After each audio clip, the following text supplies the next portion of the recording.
Y de esta manera comenzamos a hablar sobre las yoginis que conocemos, sobre las cuales tenemos un poquito más de información.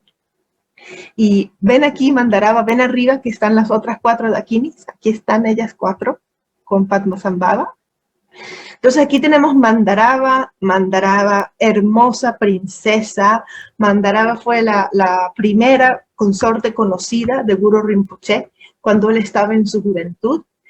Y ella había nacido en el reino de Sahor, que se encuentra en el Himalaya. Entonces era una princesa del norte de la India. Ella es lo que se llama también una dakini natural.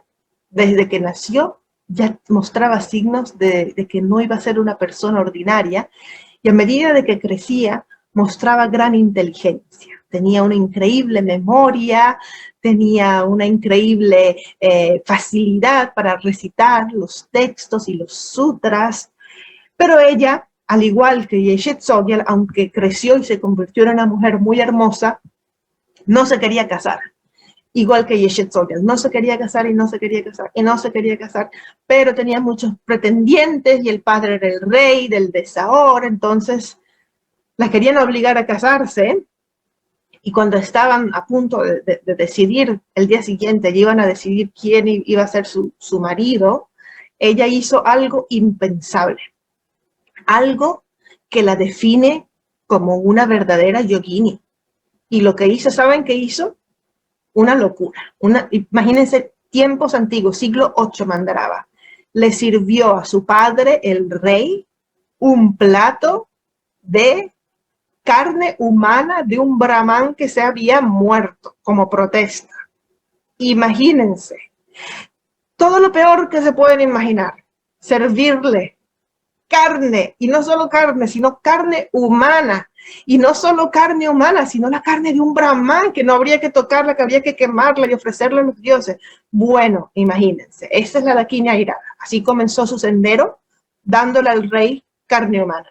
Y el padre, bueno, en shock, dice, no, esta mujer está loca, ¿qué vamos a hacer con ella? Si se comporta así, nadie se va a querer casar con ella.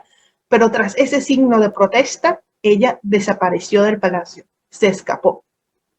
Se escapó y se comenzó a vestir como mendiga.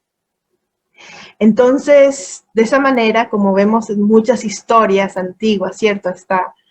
Esta imagen de la reina o el rey o el príncipe, incluso el príncipe Siddhartha, Buda Shakyamuni, que se escapan del palacio y se disfrazan de mendigos para poder seguir un sendero espiritual.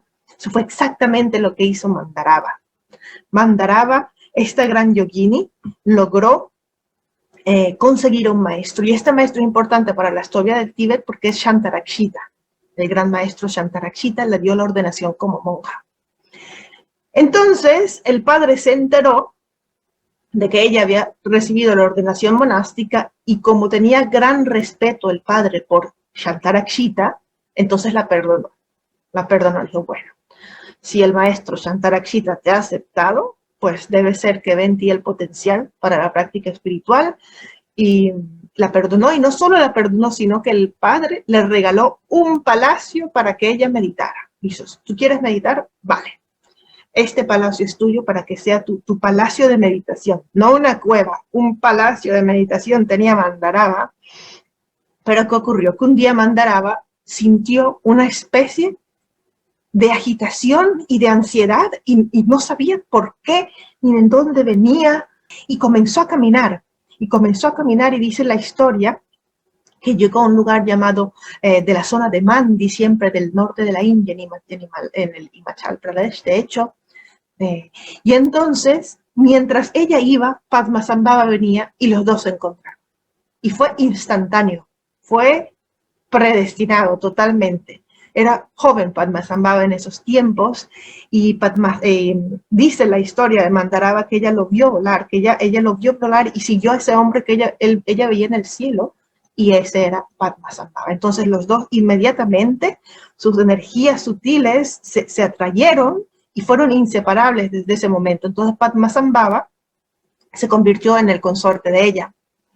Y entonces ella dejó la ordenación monástica y se dedicó a ser una yogini tántrica con Padmasambhava. Pero el padre se enteró. El rey no lo podía creer, decía, pero te perdoné.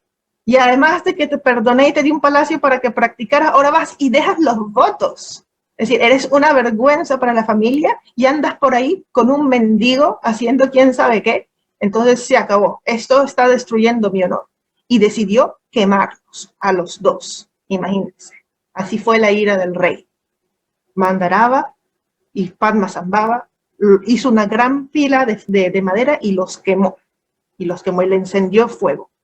Pero para ese momento, Padmasambhava y Mandarava ya habían alcanzado altos niveles de logro, en particular lo que llamamos los logros mundanos del control sobre los elementos de la naturaleza. Entonces el fuego no podía quemarlos. Y cuenta la historia que Padmasambhava transformó ese fuego en agua. Y esa agua se transformó en un lago que aún existe el día de hoy. Y es el lago de Tsopema, en la localidad de Rivalsar, en la zona de Mandi, de Himachal Pradesh. También tuve la fortuna de estar aquí. Y este es el lago, supuestamente, de donde nació, de las llamas, se convirtió en agua, y luego en el centro del lago, que echó humo por 7 días, surgieron de un loto Padmasambhava y Mandarava en forma de deidad. Y entonces el rey, cuando vio esto, dijo, bueno, entonces volvió a perdonar a la hija y le dijo, bueno, los bendigo y rindo homenaje a los dos, etcétera, etcétera. Mandarava a partir de ahí se convirtió en una gran maestra. Padmasambhava se fue, no siempre estuvieron juntos y fue conocida como la gran subyugadora de los demonios. Mandarava es una de aquellas dakinis que obtuvo el cuerpo de arcoíris. Entonces, este es el lago de Tsopema. Esta es la cueva donde Mandarava meditó con Padmasambhava. Está cerca del lago. Es una cueva de piedra, pero alguien le construyó una fachada para protegerla. Y eso es lo que les quiero mostrar ahora. Esta es la estatua en una de las cuevas. Y esta es la huella de la mano de Mandarava. Porque esta gran yogini, según dice la leyenda, habría obtenido el poder sobre los elementos. Y cuando se obtiene el poder sobre los elementos, se pueden hacer todas esas cositas que oímos, como dejar huellas en las piedras, etcétera, etcétera. Entonces, esa es la huella de su mano. Como pueden ver, al lado de una mano es verdaderamente el tamaño de una mano, y el dedo meñique está aquí a la derecha. Entonces, es como si ella hubiera apretado la piedra con sus manos. Es impresionante, de verdad. La Dakini Mandarava, la Yogini Mandarava, se convirtió en la reina de las Dakinis, como decía, de Uddiyana, y desapareció. Y desapareció con su cuerpo de arcoíris, pero vuelve a aparecer a veces en la vida de Padmasambhava. A veces se le aparece en visiones a Yeshet Tsogyal, a veces aparece en sueños, a veces aparece en forma de animales también. Entonces, es una de las dos consortes y la primera.